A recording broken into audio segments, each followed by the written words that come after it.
Hello mes lapins, je suis ravie de vous retrouver pour mon deuxième petit épisode complémentaire sur l'exposition Whistler. Donc on a déjà vu la biographie et l'exposition dans l'épisode 1.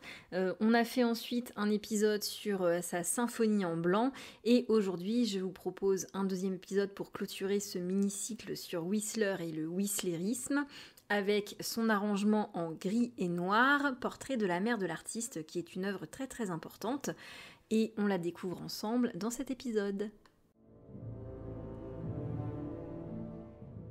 Donc parlons maintenant un peu plus de l'arrangement en gris et noir Portrait de la mère de l'artiste. Je vous l'ai évoqué très très rapidement dans l'épisode numéro 1 parce que je savais que j'allais passer du temps ici dessus, donc je voyais pas l'intérêt de vous en parler une fois, de rabâcher, de re-rabâcher. C'est parti. Alors petit focus sur cette œuvre absolument phare de Whistler, qui est vraiment d'une très grande importance en histoire de l'art, même si on a tendance à ne pas forcément en parler, puisque ce travail de Whistler, cette toile, eh bien, elle a donné lieu à la création d'un véritable poncif pictural, rien que ça. Par poncif, on entend le fait que cette œuvre, en fait, elle sera tellement reproduite par d'autres que ça finira par devenir un véritable thème en soi, en fait, dans l'histoire de l'art, dans l'histoire du portrait, au point que ça va devenir limite une pratique artistique dénuée d'originalité, une espèce de forme de classique, en fait, voire carrément un exercice de style pour les artistes. Donc c'est vraiment quelque chose de très très important que l'on connaît pas forcément bien. Donc, pour le dire de façon un peu plus positive, Whistler, en fait, en créant ce portrait, il crée un véritable modèle de portrait, en fait, un type de portrait, avec du coup la célébrissime figure de sa mère, qui est incroyablement austère, j'allais même dire austère en diable, en fait, vraiment, c'est waouh. Et donc cette toile, en fait, elle est baptisée officiellement par Whistler arrangement en gris et noir, Portrait de la mère de l'artiste. On en a déjà parlé, la couleur est plus importante que le portrait, d'où ce double titre, avec d'abord le fait qu'on mentionne la couleur, et ensuite après, bon, quand même, on spécifie que c'est quand même le portrait de telle ou telle personne. Voilà, ça c'est très important. Donc ce portrait magnifique, il est présent du coup dans l'exposition. Et en fait, c'est en 1871 que Whistler le réalise. Il va être exposé l'année suivante à la Royal Academy, donc c'est quand même une réussite, puisque on le rappelle, Whistler, il n'a pas réussi à rentrer à la Royal Academy avec Symphonie en blanc, par exemple, etc. Donc il a été très frustré, tout ça. Et là, ce portrait, il est accepté par la Royal Academy, qui est quelque chose, donc académique, vous avez compris. Donc c'est quelque chose d'important. Et dans cette toile, vous l'avez compris aussi, donc il représente du coup sa mère, Anna Matilda Whistler, et elle est alors âgée de 67 ans. Elle est donc représentée assise ici, elle est de profil, et ça c'est très important. Elle est positionnée en point central dans une composition qui est très structurée en fait, même si de prime abord ça peut vous échapper, c'est très très très structuré. Si vous avez regardé mon épisode 1, vous ne serez pas surpris de vous dire non plus que, évidemment, avec son amour et son intérêt pour la couleur, Whistler, il a réalisé cette toile dans une palette limitée de couleurs. Donc ici, vous l'avez compris que le titre, c'est presque exclusivement du noir et du gris. Et c'est quelque chose qu'il faut souligner aussi dans cette œuvre. Donc, encore une fois, Whistler, avec ce travail de la couleur, il est, comme vous l'avez vu dans ses symphonies en blanc, toujours dans cette recherche de sa propre esthétique, qui fera de lui justement ce chef de file et qui créera ce mouvement, entre guillemets, du whistlerisme. Et donc finalement, c'est encore une fois la couleur qui est travaillée ici en finesse, qui est travaillée ici en glacis, qui se trouve en fait être le véritable élément central de la toile. Le portrait, encore une fois, c'est un prétexte, c'est un exercice de style. Donc, en passant toujours une petite définition, la technique du glacis dans la peinture à l'huile, en fait, ça consiste à employer une matière picturale qui est très très riche en liant, ici de l'huile, puisque peinture à l'huile, et donc qui est très pauvre en pigments. Et en fait, ça permet d'obtenir un traitement qui est translucide, en fait. C'est-à-dire que sur une toile, vous allez avoir un agencement, une superposition de glacis très fins, qui sont très peu teintés, qui vont vous permettre d'arriver justement à ce niveau de couleur, de chatoyance, de vibrance de la matière, Et donc les glacis sont translucides, ils sont très peu colorés, ils sont posés en petites couches superposées, et on obtient des dégradés qui sont très subtils, très harmonieux, on obtient des effets de texture, on obtient du relief. Les peintures, les peintres en fait l'utilisent beaucoup pour donner vie aux carnations, à traiter la peau, traiter aussi les tissus, et Whistler là nous fait une démonstration de force en nous montrant sa capacité à traiter avec du gris, du noir, des variations tout autour de 2 couleurs, et il nous fait tout un jeu comme ça de composition. Et vraiment c'est d'une dextérité qui est assez folle, c'est une toile à voir en vrai.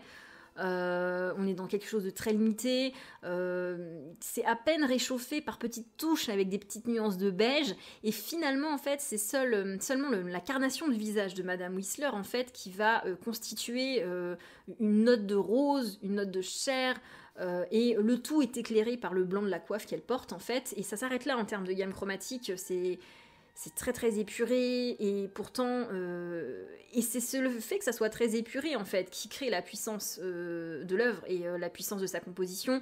Et d'ailleurs on va parler maintenant un petit peu de la composition. Et donc cette composition, eh bien elle est très fortement structurée par des horizontales et des verticales. Donc on regarde ça.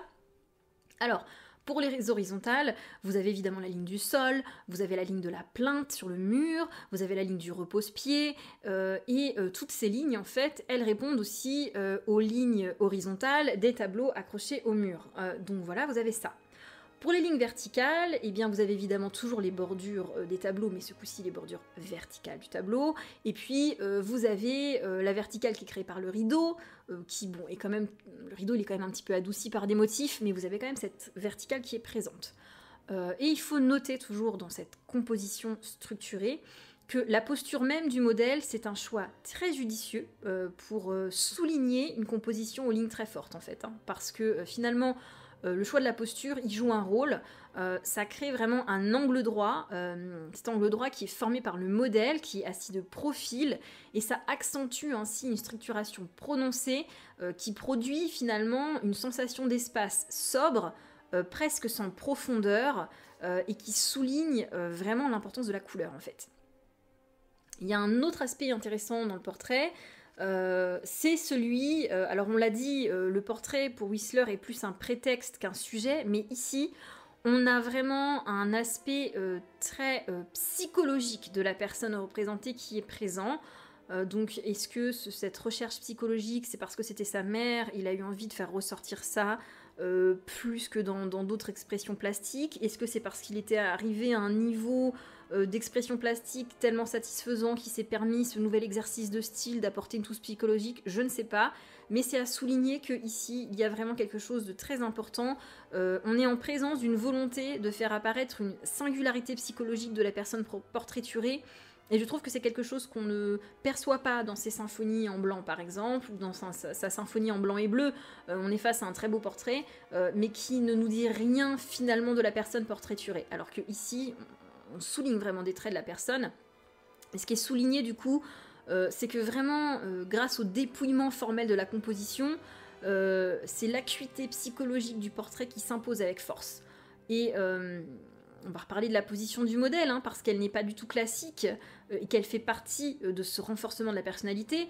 En fait, un portrait, c'est rarement composé d'une personne qui est assise et représentée en pied, hein, souvent en entier en tout cas.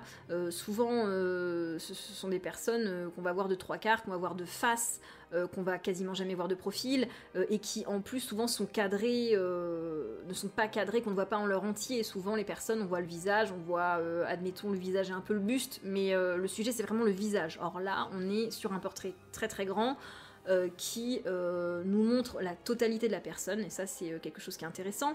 Et ce qui est intéressant, c'est le profil aussi. Parce que clairement, le choix de position, ça donne au personnage représenté un caractère très figé, très rigide, et comme on l'a dit, sévère.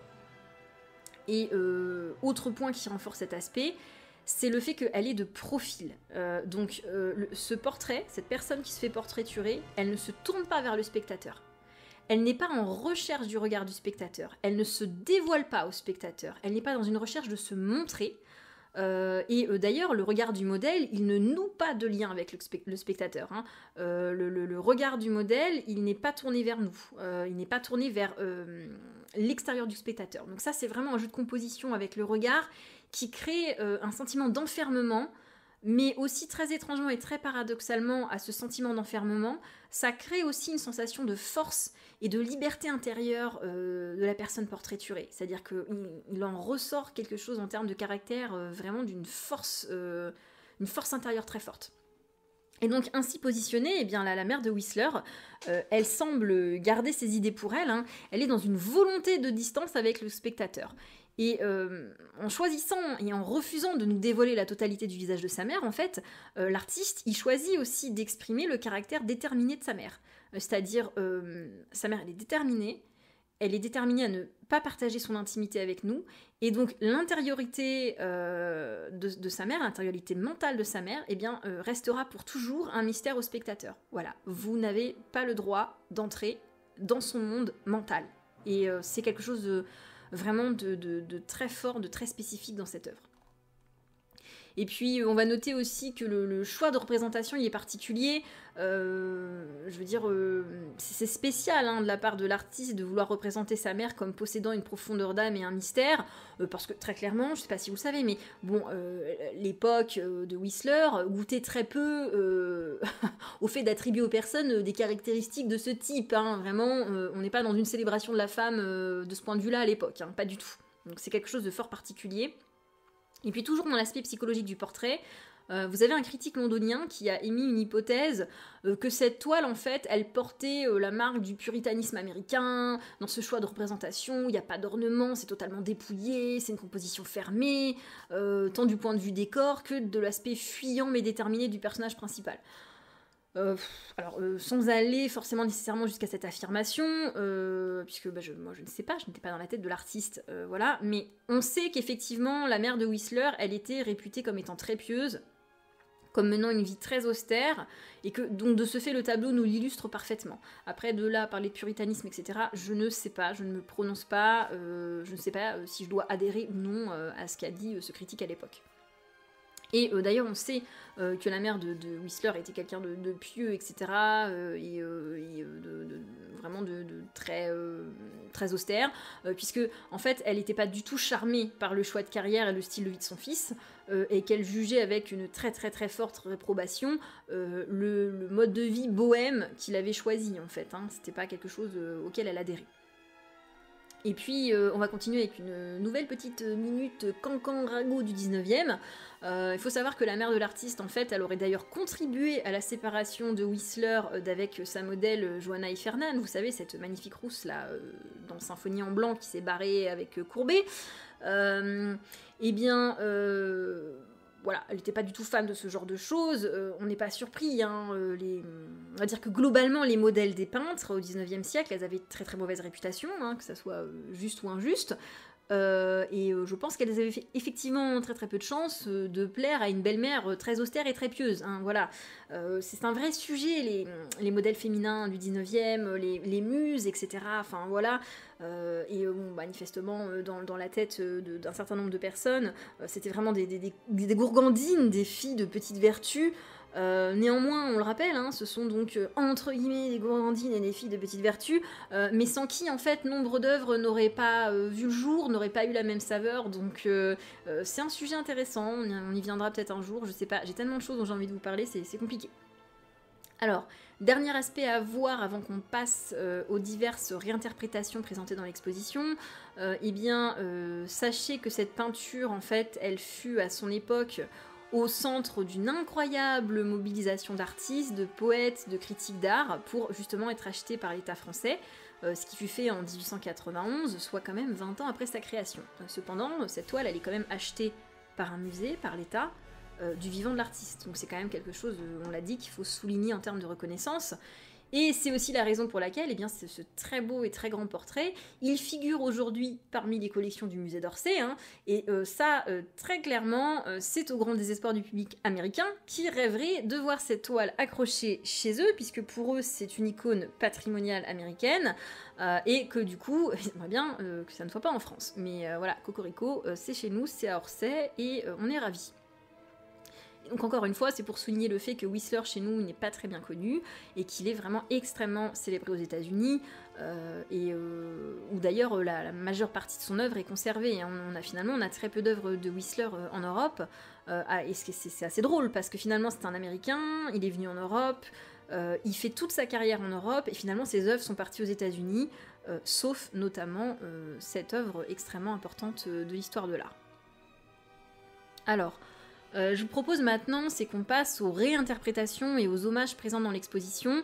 Sont présents dans la même salle dans l'exposition avec cette toile la peinture qui s'appelle Marie Monon de Fernand Knoff. Donc c'est un peintre et un dessinateur et un photographe et graveur symboliste belge dont je vous parlerai un jour.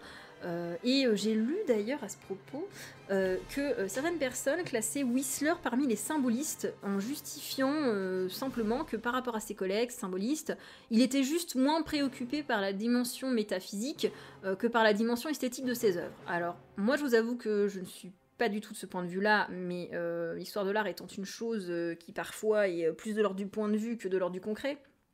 Chacun est libre de son ressenti et de son opinion, je sais pas ce que vous en pensez, dites-le moi, mais pour moi, Whistler, il est vraiment inclassable, c'est un whistleriste, et c'est tout en fait. Il n'est pas impressionniste, il n'est pas symboliste, il n'est rien de tout ça, il n'a pas du tout adhéré au fait de s'intégrer à ces genres de mouvements, et comme il n'était pas du tout dans une recherche symbolique, je vois absolument pas pourquoi on le classerait dans le symbolisme. Mais c'est mon avis, vous pouvez avoir une opinion différente, n'hésitez pas à me la partager.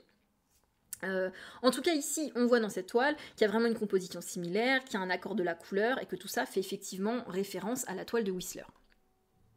Ensuite on a cette très belle toile de Jean-Pierre Laurence qui s'appelle Portrait de ma mère ou Femme à la chaise longue. Alors ici on va retrouver les harmonies de couleurs réduites également à deux teintes majeures, donc ça nous montre vraiment cette influence de Whistler. Mais par contre, vous pouvez voir que le traitement est beaucoup plus réaliste et il s'éloigne un peu du style de Whistler en termes de touche, en termes de technique. Après, on a ce portrait de Tante Lucie de Aristide Maillol. Aristide Maillol, je goûte beaucoup moins personnellement, je le reconnais. C'est beaucoup moins ma tasse de thé. J'ai quand même essayé de m'y intéresser. Je suis déjà allée voir des expositions sur cet artiste, etc. Mais ça m'intéresse quand même beaucoup moins. Donc cette toile me touche moi assez peu, vous je ne sais pas. Tout à fait libre à vous de ne pas être de mon avis, peu importe. En tout cas ici, ce qui est à noter en différence notable, c'est cette intrusion importante d'un paysage dans l'arrière-plan, qui est une intrusion beaucoup plus importante que le cadre qui est dans l'œuvre de Whistler, et du coup je trouve que ça change vraiment la composition. On perçoit totalement qu'on est dans une référence à Whistler, mais l'artiste Aristide Maillol s'en empare et quand même crée cette espèce de divergence avec cette importance qu'il apporte au paysage, au cadre avec un paysage dans son œuvre. Après, j'ai beaucoup aimé la technicité de cette toile, qui est Portrait de la mer de l'artiste par Paul Leroy, et qui est vraiment à voir en vrai, parce que son niveau de réalisme et de traitement, il est intéressant et il est très très très impressionnant, hein. C'est vraiment, c'est très fou à voir en vrai. Il y a une qualité dans la représentation du tissu, de la peau, de tout. C'est assez dingue à voir. Et on notera d'ailleurs, hein, le fond est très épuré, tellement épuré que du coup Paul Leroy il a épuré l'œuvre déjà très épurée de Whistler, c'est-à-dire que on enlève le rideau, on enlève le cadre, on s'en fout. Par contre on garde la position, on garde le thème, on garde l'harmonie des couleurs, etc. Mais voilà, Paul Leroy s'inspire et rend hommage à Whistler, mais quand même se permet sa propre réinterprétation et ça donne une toile qui techniquement est folle.